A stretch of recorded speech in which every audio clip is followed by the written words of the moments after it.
Opinión de latino para latino. Es lograr que los personajes que mueven el mundo y toman las decisiones analicen y debatan los hechos que afectan nuestras realidades. Buscando con nuestras revelaciones, nuestras investigaciones, las posiciones de los protagonistas de la noticia y el análisis de expertos internacionales. el punto clave de cada noticia. Entérese de las noticias y forme su propia opinión. De martes a viernes, al caer la noche. Por NTN 24. Esta es la noche en el continente americano. Cuando amanece en Europa y cae la tarde en Asia. Así cae la noche en el continente americano y transcurre la mañana y la tarde en el resto del mundo. La noche bajo la dirección de Claudia Gurizati. Pese a las restricciones impuestas por las Naciones Unidas, Corea del Norte estaría traficando de manera clandestina con armamento bélico en América Latina. Esta es una nave que internacionalmente está seguida, ha tenido incidentes en el 2009 y en el 2010 en otros puertos por contrabando de droga y por contrabando de municiones. Buque norcoreano con supuesto equipo sofisticado de misiles fue puesto al descubierto en Panamá por el presidente Ricardo Martinelli. Sencillamente uno no puede pasar este tipo de material bélico por un país declarándolo como otra cosa y más que todo escondiéndolo. La embarcación que provenía de Cuba pretendía atravesar el canal de Panamá y escondía las armas bajo miles de sacos de azúcar. Estados Unidos felicita la acción del gobierno de Panamá en este caso. Estamos listos para prestar cooperación si la necesitan. Hoy en el programa La Noche hablan los protagonistas de la noticia. El fiscal primero antidrogas de Panamá, Javier Caraballo, relata y describe los pormenores de la milimétrica operación que permitió la captura de 35 norcoreanos que llevaban a bordo, de manera clandestina, 2 contenedores llenos de misiles. El ex embajador de Panamá ante la OEA, Guillermo Cochés, y el exdiplomático surcoreano Kyung-Duk Lee analizan el impacto, la tensión y las consecuencias que genera esta noticia en el continente americano. Comienza la noche bajo la dirección de Claudia Gurizati. La noche bajo la dirección de Claudia Gurizati enciende las luces para que usted vea el punto clave de la noticia. Soy Jason Calderón, bienvenidos. La noticia: los equipos militares que de manera inesperada incautaron las autoridades panameñas en un barco de Corea del Norte que infructuosamente pretendió cruzar hacia el Océano Pacífico a través del Canal de Panamá. El punto clave: la sospechosa embarcación que provenía de Cuba y fue retenida y sometida a un riguroso registro que dejó como resultado el hallazgo de 2 contenedores que escondían de manera clandestina equipos lanzamisiles. La noticia fue confirmada por el mismo presidente de Panamá, Ricardo Martinelli. Tuvimos una gran resistencia de parte del capitán y sus 35 tripulantes. Al capitán inicialmente le dio como un ataque al corazón, después trató de suicidarse. Y al poder conducir al barco hasta aquí, hasta el puerto de Manzanillo, nos hemos dado cuenta de que al vaciar una de las 5 compuertas que tiene, en este caso hemos visto 2 contenedores, presumimos que hay más contenedores que tienen el material que ustedes acaban de filmar, pareciera ser un material bélico, balístico, no sé. Vamos a seguir descargando todo el barco hasta saber qué es lo que hay en todo el barco y que puedan las autoridades competentes determinar con precisión qué es lo que tiene este barco. El punto clave: la prohibición que pesa sobre Corea del Norte para exportar e importar cualquier tipo de armamento. La ONU investiga si esta incautación es una prueba más de que el régimen de Pyongyang violó el régimen de sanciones que la organización le impuso desde el pasado mes de febrero. Si esto evoluciona hacia un tema que vincule por acatar Panamá las normas de derecho internacional público, tal y como ordena nuestra Constitución, hacia el Consejo de Seguridad de Naciones Unidas, será entonces el Consejo de Seguridad de Naciones Unidas quien nos diga qué hacer y a órdenes de qué entidad o de ellos mismos se pondrán estas 35 personas norcoreanas. En la mañana de hoy, autorizado por el presidente, pude hablar con nuestro embajador en Naciones Unidas en Nueva York para ponerlo al tanto por si la situación evoluciona hacia ese foro multilateral internacional. Saludamos a esta hora en Ciudad de Panamá a Guillermo Cochés, es ex embajador de Panamá ante la Organización de Estados Americanos, OEA. Embajador, bienvenido a la noche. Muy buenas noches, Jason, un placer saludarte. También nos acompaña en nuestros estudios internacionales Kyung-Duk Lee, fue miembro del Consejo Supremo de la Reconstrucción Nacional del Gobierno de Corea del Sur, exdiplomático, máster en Administración de Negocios de la American International University de Estados Unidos, economista también de la Universidad de Kyungbuk en Sur Corea. Bienvenido. Gracias. Quiero comenzar con usted, embajador Koches. América Latina es una región muy controvertida. Hay un proceso de paz entre el gobierno de Colombia, el grupo terrorista de las FARC en Cuba. Hay una carrera armamentística en la región en la cual Venezuela ha decidido comprar e importar armamento ruso. También tenemos el narcotráfico en México con carteles tan poderosos como el de los Zetas. La pregunta es, ¿qué hacía una embarcación norcoreana camuflando material bélico en un cargamento de azúcar desde Cuba a través del Canal de Panamá para ir con un destino hasta ahora que podría ser desconocido? Yo creo que lo que se ha descubierto revela situaciones muy dramáticas y muy peligrosas. ¿De dónde venía ese barco antes de llegar a Cuba? Porque puede ser que el barco venía con algún cargamento, las armas, de otro sitio. Y el azúcar fue puesta fue estivada en La Habana. ¿A dónde iría? No lo sabemos. Todas estas interrogantes se sabrán cuando las autoridades aborden el barco y conozcan los detalles de la bitácora del viaje del mismo para saber de dónde venía la carga y si fue el viaje comenzó en La Habana o simplemente comenzó en otro país. Podría ser que hay otro país que esté en este asunto de las armas, y lo acabas de mencionar, que es el país que más armas rusas ha comprado. Yo esta tarde, por cierto, conversé con el embajador ruso en Panamá y me dijo que no tenía la menor idea de qué se trataba. Sin embargo, creo que las armas camufladas, el equipo bélico camuflado puede ser de fabricación rusa. Hay que ver entonces con las investigaciones de dónde venía, porque quizás hay un tercer país involucrado, no solamente Corea del Norte, sino también Cuba o cualquier otro país. No lo sabremos hasta determinar qué es lo que ocurre. Señor Kyung-Duk Lee, por su experiencia como diplomático, ¿qué podía estar haciendo este barco norcoreano con este cargamento en aguas de América Latina? Bueno, el Corea del Norte ya produciendo también, como sabemos, 3 veces de la prueba de bomba atómica y a misiles ya varias veces.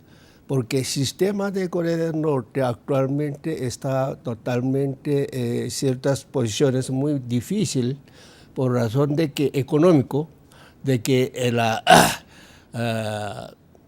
está manteniendo su economía exportando de misiles, como antes hacía, hacia Irak, de Libia y a Pakistán, Afganistán, países, etcétera. Inclusive la bomba atómica también ya 3 veces su prueba de que como líder anterior era Kim Jong-il, que pusieron un sistema político bastante enfocado, o sea, fortalecido de militarismo, por razón de mantener su sistema político actual. Como ustedes saben, ya 3 generaciones, sucesión de poder. Así que, primero, la razón es de que fortalecer interiormente su dominio del militarismo por razón de que hay ciertas inquietudes por 3 generaciones de sucesión. Segundo, económicamente. Antes, ya hace 2 años también comenzaba de prueba de misiles. Entonces, con Estados Unidos tenía bastante interesados en ese problema porque Estados Unidos tiene su base militar en Corea, tanto Okinawa y Japón. Entonces, ahora, quiero preguntarle también al embajador Guillermo Cochés por estos nexos de lo que estaba hablando el señor Kyung-Duk Lee. Hay un eje que es el eje del ALBA en América Latina. Algunos países como Nicaragua, Bolivia, Venezuela, Ecuador han manifestado su afinidad justamente por alianzas con los que son considerados regímenes, por ejemplo Irán, China o Corea del Norte, muy cuestionados por las organizaciones internacionales e incluso sancionados por pruebas nucleares por la Organización de Naciones Unidas. Si esta embarcación fue descubierta ante la negligencia de la tripulación, podemos estar hablando de que en otras oportunidades pudieron haber pasado barcos con cargamento de este tipo en lo que podría ser un intercambio comercial entre estos países de América Latina o un intercambio militar entre estos países de América Latina y estos regímenes en Asia.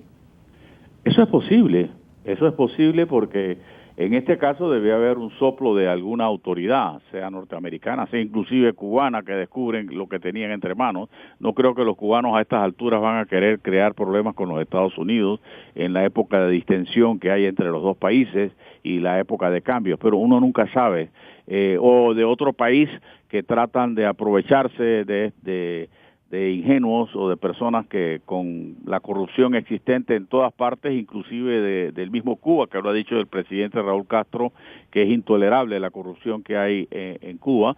Sin embargo, yo sí creo que esto es parte de ese eje, Corea del Norte, Irán y los países del ALBA. Yo no incluiría ahí a China, porque creo que China es un país tan grande que no se va a meter en este tipo de situaciones, pero sí personas sin escrúpulos, personas que lo único que les interesa es su lucro personal, no les importa si se matan inocentes, no les importa si un país se militariza o no, ellos simplemente están en ese negocio. Por eso le digo que en el curso de las investigaciones se sabrá de dónde venía el barco, a dónde fue cargado, etcétera, porque todas esas cosas tarde o temprano se saben. Todos esos barcos tienen agencias navieras, todos esos barcos tienen su bitácora, tienen que cumplir las mínimas reglas internacionales de la navegación. Y ya tenía antecedentes, además, el barco. Tenía dos antecedentes, como dijo el ministro de Seguridad, José Raúl Mulino, de que traficaba drogas en una oportunidad y en otra oportunidad traficaba municiones. Así que este barco, realmente lo que me preocupa es cómo un barco con esos antecedentes todavía se le permite seguir navegando. Pues la requisa al barco norcoreano no ha terminado. Según las fuerzas de seguridad panameñas, el proceso de revisión a la nave durará al menos una semana más para descartar que no haya más armas en su interior. Observadores del tráfico de armas a nivel internacional señalaron que la embarcación no activó el sistema automático de identificación durante su estadía en Cuba antes de partir hacia Corea del Norte. La noticia sorprendió al mundo por la tranquilidad que suele caracterizar el paso permanente de barcos a través del Canal de Panamá, vía interoceánica por donde transita el 5% del comercio mundial. Este barco de bandera norcoreana no solo llevaba en sus contenedores 22 toneladas de azúcar. A bordo del Cheon-Song-Wan, las autoridades panameñas encontraron material bélico, supuestamente misiles sofisticados. Los artefactos estaban ocultos bajo lonas. Al poder conducir al barco hasta aquí, hasta el puerto de Manzanillo, nos hemos dado cuenta de que al vaciar una de las 5 compuertas que tiene, en este caso hemos visto 2 contenedores, presumimos que hay más contenedores que tienen el material que ustedes acaban de filmar, pareciera ser un material bélico, balístico, no sé. La embarcación que había partido desde Cuba fue interceptada antes de cruzar el Canal de Panamá. Luego fue llevada hacia el puerto de Manzanillo, provincia de Colón, Costa Caribe. Sencillamente uno no puede pasar este tipo de material bélico por un país declarándolo como otra cosa y más que todo escondiéndolo. La pesquisa al barco norcoreano tuvo su origen, según el gobierno panameño, en información de inteligencia. Esta es una nave que internacionalmente está seguida, ha tenido incidentes en el 2009, en el 2010, en otros puertos, por contrabando de droga y por contrabando de municiones de pequeño tamaño, así como fue objeto de actos de piratería en la costa de Somalia. el gobierno cubano admitió que el armamento al que calificó de obsoleto sí pertenece a su nación. El Ministerio de Relaciones Exteriores desea informar que dicho buque zarpó de un puerto cubano rumbo a la República Popular Democrática de Corea. En la citada nave se transportaban 240 toneladas métricas de armamento defensivo obsoleto, 2 complejos coheteriles antiaéreos Volga y Pechora, 9 cohetes en partes y piezas, 2 aviones MiG-21 bis y 15 motores de este tipo de avión, todo ello fabricado a mediados del siglo pasado para ser reparado y devuelto a nuestro país. Al ejecutarse el operativo, los funcionarios encargados concluyeron que el armamento no estaba declarado, es decir, no cumplía el protocolo especial exigido para el transporte de esta clase de materiales. También, observadores del tráfico de armas a nivel internacional señalaron que el barco no activó el sistema automático de identificación durante su estadía en Cuba. Dicho dispositivo es el que transmite vía satélite la posición de las embarcaciones. Los 35 tripulantes, junto al capitán de la nave, fueron retenidos. Este último intentó suicidarse. Tuvimos una gran resistencia de parte del capitán y sus 35 tripulantes. Al capitán inicialmente le dio como un ataque al corazón, después trató de suicidarse. Mientras continúan las investigaciones del caso, el gobierno del presidente Ricardo Martinelli estudia la posibilidad de consultar con Naciones Unidas para definir a qué organismo entregar a los responsables del barco. Estados Unidos, a través del Departamento de Estado, expresó su apoyo a las autoridades panameñas ante el decomiso del armamento. Apoyamos con fortaleza la decisión de Panamá de inspeccionar el barco con bandera norcoreana. Estados Unidos felicita la acción del gobierno de Panamá en este caso. Como saben, Panamá es un socio cercano de Estados Unidos. Estamos listos para prestar cooperación si la necesitan.